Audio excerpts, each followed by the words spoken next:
The crypto asset market is volatile and risky, but also potentially lucrative if you have the proper strategies in place. That's what this section is all about. By the end of this section, you'll be able to develop a strategic trading process, overcome biases, explain why HODL, holding on for dear life, is just not a strategy. You'll also be able to identify trends using price and time, summarize why the trend is your friend, and how to draw a trend line.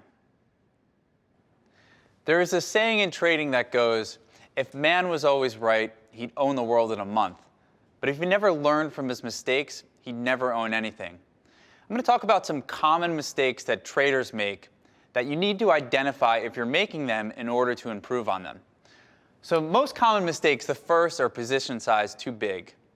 And in the crypto markets, this is essential because in 2017, Bitcoin rallied 1,400%. However, during that rally, we saw 7 pullbacks of 20% or greater. In fact, in the last few months, Bitcoin dropped 60%. If you have a position size too large, it makes it very difficult for you to stomach that volatility. Next, no edge. And what I mean is that a lot of new traders just go in the markets, they see things going up, and they just buy them. They don't really think about where to buy them, or how to buy them, or where to exit.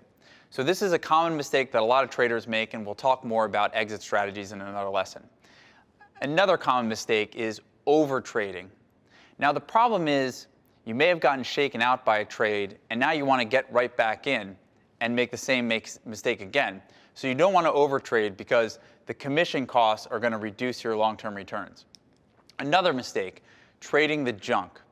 And I'll show a few charts in a second, but by junk, what I mean is an asset that moves up exponentially over a short period of time, and you might be holding on to something that really just has speculative value. We've seen in the crypto markets in the last year, there's just been a wall of money moving into an asset class that has a very limited supply and a limited amount of assets to invest in. So we've seen these exponential moves. And lastly, too much leverage. Now, if you're trading on the BitMEX exchange, you can get 100 times leverage on Bitcoin trades, or if you're buying crypto with a credit card, you're leveraging yourself. So let's go into a few charts so I can demonstrate what I mean by this. So this is a chart of a crypto asset called Verge.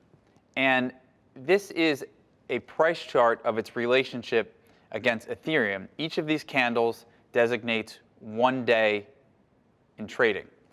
And this is on the Binance exchange. Now you'll notice that in Verge, in mid-December, something happened or some catalyst appeared. And the price of Verge went from 2,500 sats all the way up to almost 50,000 sats. So in a short period of time, and this is just a few weeks, you had a 20 times return on your money. Now a lot of traders might have gotten into this chart after it went up 3 or 4x and bought around here. Now the problem is if you have no exit strategy, and this is purely speculative, where do you sell? So when you start trading assets like this that are extremely volatile and they start moving down, there's a tendency to kind of hold on to them for too long. And we'll talk more about exit strategies in the future, but what I want you to notice is that when you see something that's moving up as rapidly as Verge, it's not the time to buy, it's really the time to sell. Another example is Sia Coin. And this is a chart of Sia Coin versus the dollar on the Bittrex exchange. Again, each of these candles designates 1 day's worth of time.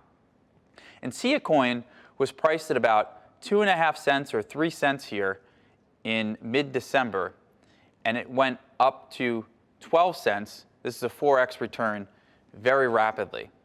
But since that move, there was not one up day for about a month in Sia Coin. So it's important to keep in mind, if you're buying any of these extremely speculative assets, where are you going to get out of them?